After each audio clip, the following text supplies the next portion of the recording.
Iran का अब मुतालिबा जो है वो तो यूरेनियम अफजूदा के ऊपर बहुत पीछे है। उनके मेन मुतालिबात में ये है कि फ्रीज एसेट्स जो हैं हमारे उनको जारी किया जाए, और फिर साथ ही साथ ये भी है कि आबनाए हरमुज के हवाले से बातचीत की जाए। अब जो मुंजमद असासे हैं उनकी बहाली के हवाले से अगर अमरीका इकदाम करता है तो डोनाल्ड ट्रंप का वो मौकिफ जो बारहा वो दोहराते रहे कि ओबामा ने 1.4 बिलियन डॉलर्स ईरान को दे के तारीख की सबसे बड़ी गलती की, और उन्होंने वही पैसा जो है वो फूंक दिया उसके अंदर नए मिसाइल बनाने के अंदर और यूरेनियम को इनरिच करने के अंदर। तो वो फ्रीज एसेट्स की बहाली किस तरीके से होगी कि जिस पे वो ओबामा वाला इल्जाम भी ट्रंप के सर के ऊपर ना आए और बतदरीज वो पैसा मुख्तलिफ अशकाल में ईरान को भी जारी हो जाए। देखिए, अमेरिका आई बिलीव के करेगा ये, जो इनके फ्रीज्ड एसेट्स हैं वो मूव करेगा अपने एलाइज को। अभी कुछ इत्तलात हैं कि जो यूएस में ईरानियन फ्रीज एसेट्स हैं वो मिडिल ईस्ट में कुछ अमेरिकन एलाइज को दिए गए हैं, और कहा यह जा रहा है कि ये जो जंग में उनका नुकसान हुआ है उसकी कंपनसेशन के तौर पर उनको दिया जा रहा है। लेकिन कुछ इत्तलात ये हैं कि उन एलाइज के थ्रू ये पैसा जो है ये ईरान में जाएगा। फिर रिसेंटली हमने देखा कि ईरान के कुछ हैदर हैदर कता कलामी सीनियर के लिए लीडर्स माजरत ने चाहता हूँ, कतर का दौरा कता किया, कलामी के लिए और माजरत चाहता कतर हूँ। में भी 6 अरब डॉलर के करीब ईरानियन फ्रीज्ड एसेट्स मौजूद हैं। तो ये ईरान तो इसके ऊपर क्लियर है कि ये फ्रीज्ड एसेट्स जो है वो हमें मिले, और ये मेरा ख्याल है कि ये भी एक ग्रेजुअली प्रोसेस होगा। ऑल ऑफ अ सडन इनके सारे फ्रीज्ड एसेट्स इनको नहीं मिल जाएंगे, ग्रेजुअली जो है ये इनको मिलना शुरू होंगे। उसमें ट्रस्ट फैक्टर बहरहाल एक बड़ा अहम है। जब अमेरिका को भी ये लगेगा कि ईरान ने जो कमिटमेंट्स की हैं ईरान उनको ऑनर कर रहा है, तो ग्रेजुअली वो चीजें रिलीज होना शुरू हो जाएंगी। बाकी स्टेट ऑफ हॉर्मुज के ऊपर ईरान बार बार बात कर रहा है कंट्रोल की। अगर आप उनकी स्टेटमेंट सुने तो वो कंट्रोल कह रहे हैं कि ईरानियन कंट्रोल इसके ऊपर बरकरार रहेगा, क्योंकि ईरान को अंदाजा हो गया है कि स्टेट ऑफ हॉर्मुज जो है वो इस वक्त उनके लिए उनके पास जो है वो न्यूक्लियर बम से ज्यादा अमेरिका को नुकसान पहुंचाने वाला एक हथियार है। तो हो सकता है कि उसके ऊपर वो टोल चार्ज ना करें, या हो सकता है कि वो जो है वो बहुत कम टोल इसके ऊपर चार्ज करें, क्योंकि हमने यूरोप में कुछ ममालिक को सुना कि ठीक है, अगर वो $1 पर बैरल चार्ज करते भी हैं तो हम इसको बेयर कर लेंगे, $1 की बहुत बड़ी अमाउंट नहीं है।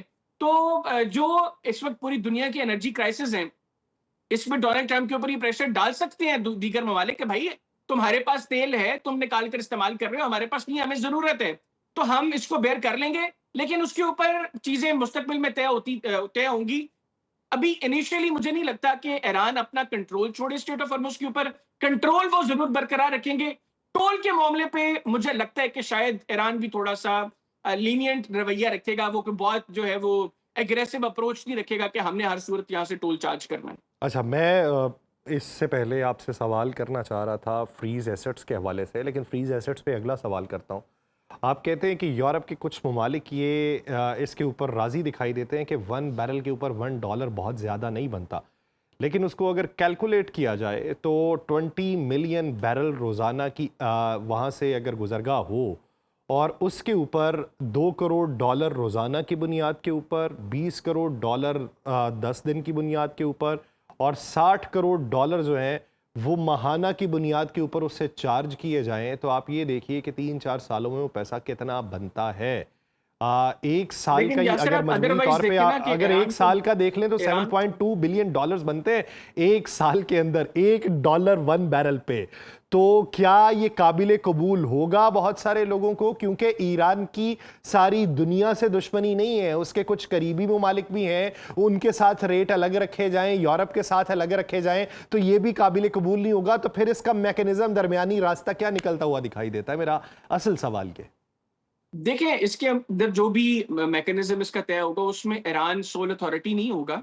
ईरान के साथ कुछ और रीजनल कंट्रीज जो हैं वो उसमें वो तो उनका अपने साथ दे साथ सकती वो हैं। तो ओमान अपने का साथ जिक्र सिर्फ और सिर्फ हम ओमान को शामिल कर रहा है ना। ओमान की पार्लियामान और ईरान की पार्लियामान दोनों ने मुश्तरका तौर पे एक फ्रेमवर्क तैयार किया है, लेकिन क्या इन दोनों ममालिक को इसकी इजाजत दी जाएगी? और अगर दी जाती है तो फिर दुनिया में दीगर जो आबनाए मौजूद हैं वहां पर भी अगर सेम क्राइटेरिया अपनाए हो गया तो फिर सूरत हाल क्या होगी? आपका सवाल बड़ा वैलिड है, और यही कंसर्न भी है कि अगर ईरान ये प्रैक्टिस शुरू कर देता है तो ये शय मिलेगी बाकी ममालिक को, और वो भी वहां पर चार्ज करना शुरू हो जाएंगे, तो सिलसिला किसी और तरफ बढ़ेगा। लेकिन इस वक्त दुनिया का जो इंटरेस्ट है वो स्टेट ऑफ हॉर्मुज की क्लोजर की वजह से दुनिया मुतासिर हो रही है। लोग अभी सिर्फ ये सोच रहे हैं कि स्ट्रेट ऑफ हॉर्मुज का खुलना हम्म, वो बड़ा अहम है। यूरोप को संगीन एनर्जी क्राइसिस का सामना है।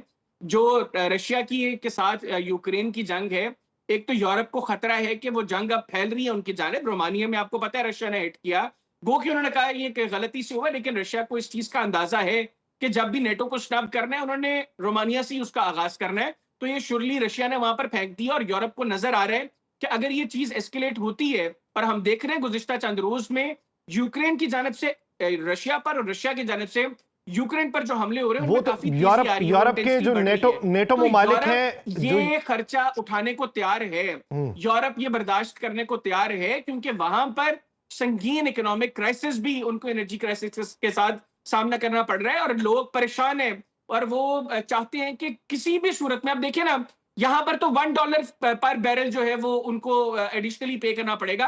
अदरवाइज सिनेरियो में हम डेली की बुनियाद पर 4, 5, 7, 8, $10 तक जो है वो उतार चढ़ाव देख रहे हैं हम्म, पर बैरल इंटरनेशनल मार्केट में। तो उससे बेहतर है कि मार्केट जो है वो स्टेबल रहे। अगर $1 पर बैरल उनको देना पड़ेगा तो मैं नहीं समझता कि यूरोप के लिए, या ये कौन सा किसी एक मुल्क ने बेयर करना है, ये तो हर उस मुल्क ने जिसने इस रास्ते से तेल लेकर जाना है उसने इसको बेयर करना है, जितने भी क्वांटिटी में वो लेकर जाता है। लेकिन अगेन ये सिर्फ अभी एक एक चीज है जो अंडर डिस्कशन है, होता है या नहीं होता है इसका फैसला मुस्तकबिल करीब में हो जाएगा। लेकिन ईरान में ये अप्रोच है कि $300 अरब का तकरीबन जो नुकसान सिर्फ ईरानियन इंफ्रास्ट्रक्चर को हुआ, वो कहते हैं हम लोगों ने भी तो इन चीजों को ठीक करना है ना। अब अमेरिका बराह रास्त तो लेकिन ईरान को नहीं कोई। वहां पे हैदर ये सवाल उठता है कि इसका खमियाजा तमाम ममालिक को भुगतना चाहिए। क्या तमाम ममालिक ने हमले किए या खमियाजा उसको भुगतना चाहिए जिसने किसी की शय के ऊपर हमले किए? वो दो ममालिक तो इसका खमियाजा पूरी दुनिया के बराबर ही भुगत रहे होंगे, तो पूरी दुनिया भी साथ में भुगते, ये एक अहम सवाल है। और दूसरा जो आपने बात फ्रीज एसेट्स के हवाले से की कि जो एलाइज हैं मिडल ईस्ट के अंदर अमेरिका के, वहाँ पे कुछ मुंतकिल कर दिए गए हैं, लेकिन माजी की प्रैक्टिस हमें ये बताती है कि जब joint comprehensive plan of action तश्कील पाया था, तो उस वक्त जो फ्रीज एसेट्स थे उनकी बहाली इस तरह नहीं की गई थी कि डॉलर्स की मद के अंदर ईरान को पैसे दिए जाने थे। वो ये थे कि फ्रीज एसेट्स कहीं पर मौजूद थे जो तेल की कीमतों की सूरत में मौजूद थे, या इंडिविजुअल्स किसी के एसेट्स मौजूद थे, या कंपनीज का पैसा मौजूद था। वो इस ज़िमन के अंदर जारी किया जाना था कि कुछ अद्वियात की मद में जारी किया जाता, कुछ खुराक की मद में जारी किया जाता, कुछ वहाँ पे कुछ और अशियाए ज़रूरिया की ख़रीदारी की मद में जारी किया जाता। यानी बैनुल अक़वामी सतह के ऊपर उनकी रोजमर्रा की जो जरूरियात है उनको पूरा करने के लिए वो एसेट्स जारी किए जाने थे, वो रकूम डायरेक्टली मुंतकिल नहीं होनी थी। तो क्या अब की बार रकूम मुंतकिल होने के ऊपर गौर खोज हो रहा है?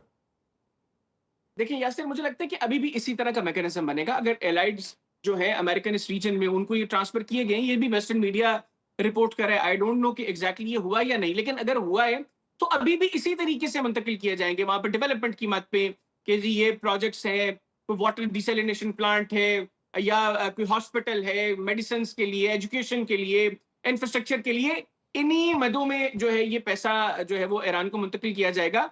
लेकिन ये एक लंबा प्रोसेस है, ये कोई मतलब ओवरनाइट होने वाली चीजें नहीं है, ये लंबा प्रोसेस है और ये टाइम टेकिंग प्रोसेस है। और इसमें भी ईरान जो कुछ कर रहा है, जो कमिटमेंट्स ईरान ने की होंगी, अकॉर्डिंगली चीजें जो है वो ईरान को ट्रांसफर की जाएंगी। ऑल ऑफ अ सडन ऐसा नहीं होगा कि जी कतर में $6 अरब अगर ईरान के फ्रीज मौजूद है तो वो $6 अरब जो है वो हफ्ते की रात जो है या हफ्ते की सुबह वो ईरान में ट्रांसफर हो जाएंगे। ये ग्रेजुअली स्लो प्रोसेस होगा, आहिस्ता आहिस्ता जो है वो चीजें ईरान को दी जाएंगी। सेकेंडली, जो आपके सवाल का पहला हिस्सा था कि जिन्होंने हमला किया वो इसकी कॉस्ट बेयर करें, ईरान में अप्रोच जो है ना यासिर, आपकी भी चूंकि बहुत से लोगों से वहां पर गुफ्तगू होती रहती है, वो ये समझते हैं कि हर वो मुल्क जिसने अपनी सरजमीन ईरान के खिलाफ अमेरिका को इस्तेमाल होने करने की इजाजत दी, या हम्म, जिसकी जिसकी फिजाई हदूद को इवन इसराइल ने ईरान के खिलाफ इस्तेमाल किया, हर वो मुल्क ईरान में होने वाले नुकसान का अजाला करेगा। ईरान के अंदर ये अप्रोच है, वो नहीं समझते कि सिर्फ अमेरिका और इसराइल जो है वो उनके नुकसान की भरपाई करें।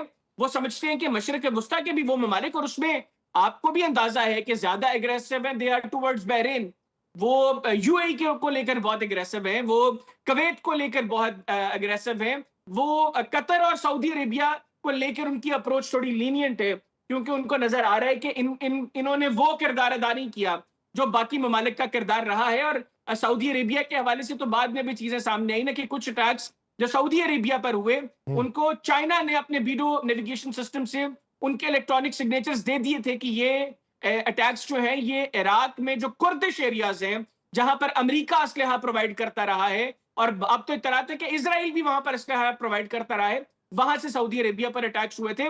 तो ये जो ममालिक हैं इनको लेकर ईरान की अप्रोच थोड़ी सॉफ्ट है, लेकिन बाकी जो ममालिक हैं उनको लेकर तो ईरान अग्रेसिवली ये बात कर रहे हैं कि ये तमाम ममालिक भी उसी तरह या तो नुकसान बर्दाश्त करें या हमारे होने वाले नुकसान का अजाला करें जिस तरह अमेरिका और इसराइल करें।